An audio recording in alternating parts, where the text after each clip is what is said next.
BLO तेरे pass आया नहीं क्या? वो जो मराठी स्कूल में ना, तो तेरा नाम 9 नंबर में रहेगा, लेकिन तेरे पास वो बीएलओ आए नहीं क्या काम करने के वास्ते?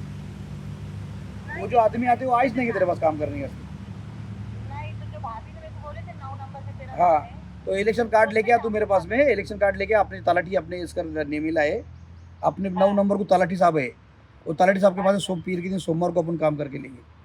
यानी तेरे पास कोई मैसेज आया नहीं, कोई आदमी आया नहीं तेरे पास काम करने के लिए? नहीं नहीं नहीं नहीं नहीं, ठीक कुछ आहे ठीक मैसेज आहे. हे या ठिकाणी जो बीएलओ आहे राजगुरू, तो या ठिकाणी नाही आहे, आलेला नाही आहे, आणि त्या बीएलओचा आय डी घेऊन या ठिकाणी लोकप्रतिनिधीचा मुलगा आणि हे पोरं या ठिकाणी काम करतात. खरं तर त्याला जागेवरती त्या व्यक्तीला सस्पेंड करायला पाहिजे, पण त्याला सस्पेंड काय त्यांनी आत्तापर्यंत केलेलं नाही. तुम्ही कसं काय करताय काम? बीएलओ कुठे आहे तुमचा? बीएलओ तुमचा बीएलओ कुठे आहे? तुमचा बीएलओ कुठे सांगा ना.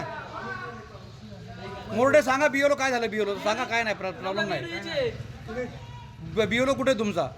बघा ते पण बिचारे हे जे आहेत हे या ठिकाणी थांबलेत, कारण हे लोक जे आहेत ना हे स्वतः बिचारे लोकांची सेवा करतात, त्याच्यामध्ये सांगत नाही बीएलओ बद्दल. आपण जर निवडणुकीच्या संदर्भात बीएलओचं जर काम म्हटलं तर अत्यंत गांभीर्याचं असं हे काम आहे. कारण जी काही नोंदणी असेल किंवा या संदर्भातले जे काही नॉर्म्स कंडिशन आहेत ते पाळून हे सगळं काम होण्याची गरज असते. मात्र हे सगळे नियम धाब्यावर बसून पुणे जिल्ह्यातल्या आंबेगाव तालुक्यामध्ये असं बीएलओचं काम होत असल्याचा धक्कादायक खुलासा सामाजिक कार्यकर्ते राजू इनामदार यांनी केलेला आहे. काय म्हणजे इथे कशा पद्धतीचं बीएलओचं काम आहे, काय आक्षेप आहे? ना आक्षेप सर असा आहे का बीएलओची जी नियुक्ती आहे ते माननीय तहसीलदार साहेबांनी केली, आणि हा जो कार्यक्रम आहे आता, हा निवडणूक आयोगाचा कार्यक्रम आहे. हा व्यक्तिगत कोणत्या खात्याचा किंवा कोणत्या व्यक्तीचा नाही. आणि बीएलओ नेमल्यानंतर तो बीएलओ जेव्हा जाऊन बीएलओनं ऑर्डर काय आहे का तुम्ही लोकांच्या घरोघरी जाऊन त्यांचं सर्वे करा आणि त्याचा SIR जो आहे तो संपूर्ण पूर्ण करा. परंतु मंचरच्या ठिकाणी असं म्हणजे मोठं गाव असून पण तालुक्याचं काही बीएलओ जे आहे ते बीएलओ येतच नाही SIR करायला, आणि त्याच्यानंतर ते येतच नाही. तहसीलदारांकडे कितीतरी लोकांनी तक्रार केली, पण तहसीलदार जे आहेत ते एकदम शांत झोपेमध्ये गार झोपलेले आहेत. ते कोणत्या प्रकारची कार्यवाही करत नाही. आणि त्या अधिकाऱ्यांना कधी विचारलं बाबा का प्रकार आहे, असा काय प्रकार आहे, ते म्हणतो बीएलओच आम्हाला उलट दम देतात का तुम्ही का आमच्या विरुद्ध करता, आम्ही काय कमी जास्त करून घेऊ का, मग तुमचं नाव घेऊ का जबरदस्ती. अशा पद्धतीने काम चाललं. आणि दुसरी गोष्ट अशी आहे का यांनी समजा एखादा बीएलओ येत नसेल तर त्याच्या जागी दुसरा बीएलओ त्यांनी नियुक्त करायला पाहिजे. परंतु काही यांनी तर काय केलं का प्रायव्हेट लोकांना त्याच्या आयडी दिल्यात. त्याच बीएलओचं जो बीएलओ हजर राहत नाही त्या बीएलओचा आयडी एक पर्सनल दुसरा व्यक्ती वापरतो. समजा कोणी व्यक्तिगत लोकप्रतिनिधी असं काम करत असेल तर त्यांचं स्वागत आहे, त्यांनी ते करायला पण पाहिजे. परंतु हे शासकीय काम आहे. समजा उद्या त्या बीएलओच्या त्या व्यक्तीकडून कधी अनुचित प्रकार कधी घडला, आणि समजा मी विचार केला का 500 लोकांची नावं आज या यादीमध्ये आहेत, मला फक्त 450 लोकांचंच करायचं आणि माझ्या विरोधातले जे लोक आहेत त्यांना गाळायचं मला ह्याच्यातून, किंवा त्यांना मला त्रास द्यायचा, पुढच्या सेकंड टर्मला त्यांना त्रास व्हायला पाहिजे.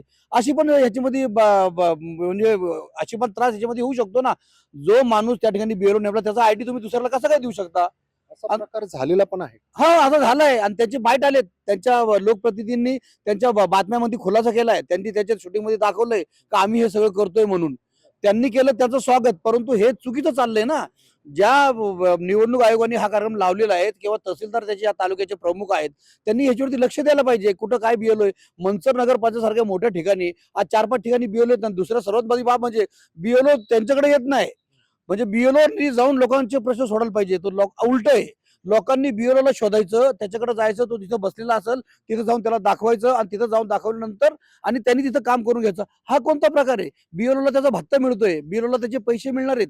हा कोणता प्रकार आहे? याच्यामध्ये तहसीलदारांकडे तुम्ही तक्रार केली होती, त्यांचं काय उत्तर? तहसीलदारांना मी डायरेक्ट फोन केला. ते जाऊ दे, मी तहसीलदारांना डायरेक्ट त्याची शूटिंग करून पाठवली, आणि माझ्याकडे गुगलवरती मी शूटिंग करून ठेवलेली आहे. ती शूटिंग पण माझ्याकडे अवेलेबल आहे का किती वाजता कोणत्या वेळेस कोण तिथं काम करत होतो, मी त्यांना काय विचारलं हे तहसीलदार पाठवतो. तहसीलदारने काय नाही, फक्त सर्कलला सांगितलं. सर्कलचा मला एक फोन आला, सर काय हो इनामदार साहेब काय चाललंय, कसं काय? म्हणलं मॅडम असं असं आहे. हो मी बघते. त्याच्यानंतर काही नाही. परत ती म्हणजे उलट्या म्हणजे पहिले पाडे बेदुचार बेत्रिक असंच चाललेलं सगळं.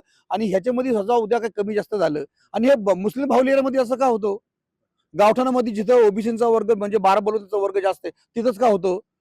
त्या ठिकाणी म्हणजे त्या ठिकाणी होतं हे. बाकीच्या ठिकाणी मग चांगले बीएलओ नेमले, सगळं व्यवस्थित होतं, सगळं चांगले. मग परत प्रत्येक ठिकाणी मंचरमध्ये हेच बोंबाबोंब आहे. कमीत कमी आज मंचरला अशी परिस्थिती आहे का 5, 6, 7 ठिकाणी हे बीएलओ येतच नाही. त्या बीएलओला फोन करून विचारावं लागतं, साहेब तुम्ही कुठे आहेत? आता नगरसेवक तर निवडून आले, काही नगरसेवक आहेत, त्यांना ह्याचा अर्थच कळत नाही, किंवा त्यांचा काय पार्ट आहे त्यांना माहीतच नाही.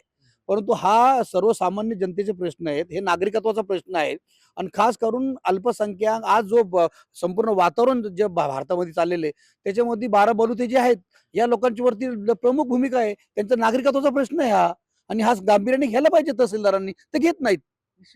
हा अतिशय गांभीर्याचा प्रश्न आहे आणि एकूणच जर आपण पाहिलं, जर BLO अशा पद्धतीने वर्तन करत असतील आणि त्याच्यावर कुणाचाही अंकुश नसेल, तर असा अनावधी जो कारभार आहे त्याच्यावर इथले जे तहसीलदार आहेत ते का उत्तर देत नाहीयेत. यासोबतच जे प्रशासकीय अधिकारी आहेत ते या बाबतीत लक्ष देऊन कशा पद्धतीने कारवाई करतायत येत्या काळात हे देखील पाहणं तितकंच गरजेचं असणार आहे. अविनाश पवार, NDTV मराठी, मंचर.